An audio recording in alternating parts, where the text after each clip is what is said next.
Hey guys, Jeff here with Ghost Knight Gaming, and I'm here with Kate of Thistle Cosplay, Photography, and Art. She does a whole bunch of stuff.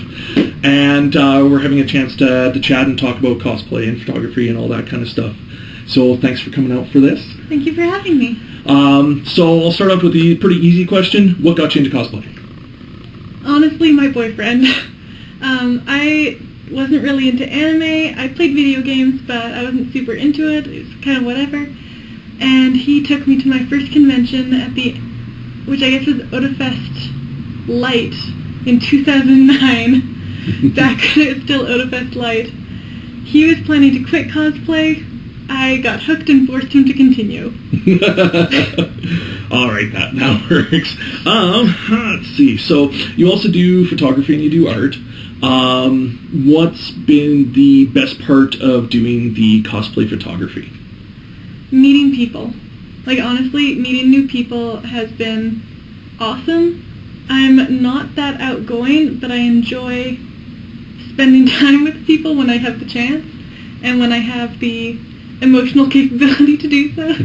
Well, I totally get that. A lot of us within just this kind of community, it's an opportunity for us to kind of be more outgoing and outspoken than we normally would be in a normal situation. You see us regularly, we're mostly keep to ourselves.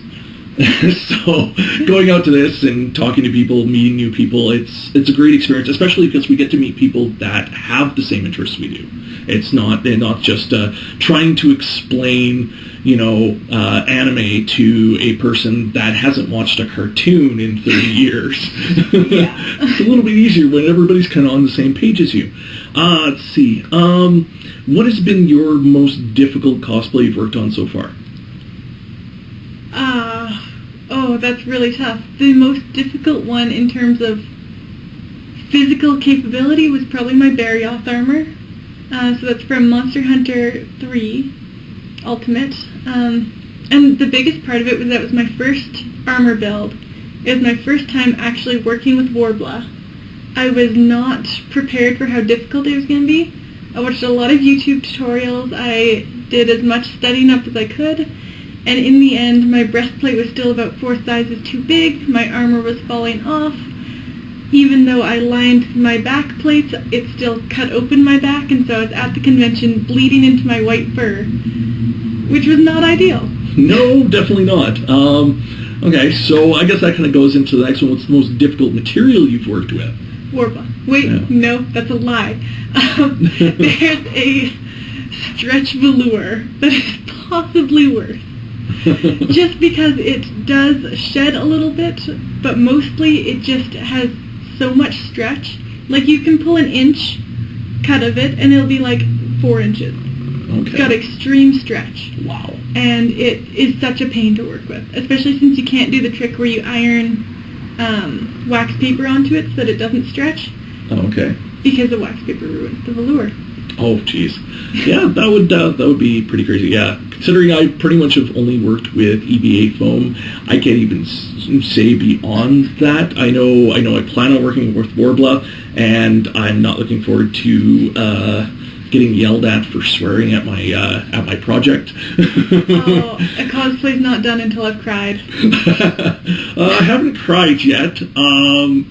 Maybe put some dents in my table from frustration. That's totally happened. But yeah, let's see. What's your favorite cosplay you've done so far? Malon. I like that one. I actually really do. Yeah. It's kind of my go-to if I don't know what I'm going to wear and I'm just wanting to hang out and be comfortable. It's always going to be Malon. Nice. Yeah. Okay. What about your advice for anybody that wants to get into cosplay photography?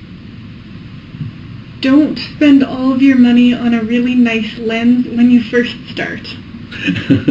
Photography is about way more than just your equipment. You need to be comfortable speaking to people and making other people comfortable before you even think about getting the really expensive equipment. I actually just bought my first lens that wasn't something gifted to me by my parents. Prior to the portrait lens that I use now, I had a kit lens that came with my camera and a macro lens. And that's what I used for all of my photography for a number of years, and it did fine. Until you're actually really comfortable with photography, with natural light photography, I would not recommend going for a whole ton of flashes. You might want a reflector, but they're like $12 at Walmart, so it's kind of whatever. But don't put your expectations too high either. Photography is fun, but it's not as easy as people want you to believe it is. Yeah. Well, and it's all about finding the shot and finding a way to create that image. Yeah. With the people you have, with the area you have to work with, and I mean, I'm as amateur as they get as far as pictures go. I take pictures of my kids and stuff like that, and I take pictures of my work in progress. I mean, that's all over my Facebook page, but I don't really need to do a ton with that. But working with the photographers I have worked with some of the stuff, or just watching you guys do your job, it's so much about that connection and that work between the person taking the picture and the person being in the picture. So, and it's something that I'm like, I don't know if I'd be very good on either side right now. I'm still trying to work on being either side of that. All the pictures I get done are of my kid. So, do you have any questions for me? What is the hardest armor build that you've done so far? Currently it's my work on my Link armor. Not even so much that it's necessarily hard. There's not a ton of details, and I figured out a lot of that. It's being able to finish it and be comfortable with what I've done. Because there's so much stuff that I've learned in the process of this. Like, I mean, first time making a breastplate, first time making a helmet, and I mean, I showed you the number of tries on that one, and actually I've got pictures of the number of tries on my Facebook page, and it's just trying to get that helmet to work and fit, and getting all the armor pieces to fit, and then it's going to be doing all the detail that comes after. The one that's going to come next is going to be that Ares God of War, Smite armor that I'm working on. It's going to be huge. It's just going to be a huge suit of armor. I hope so, because I don't know about me yet. Any other questions? No. All right. So I'm going to have pictures of her cosplays at the end of the video, plus links and everything for all of her stuff, because she's on Instagram, she's on Facebook, she's on Patreon as well. So if you're interested in helping support her do more of this crazy stuff that she's done, head on over to her Patreon and help her out there. Beyond that, hope you guys have a great day. Hope you guys enjoyed checking this out. And I will see you guys again next time for another cosplay interview. And you'll see her out at the conventions and on all of her social media. Have fun, guys. Keep gaming.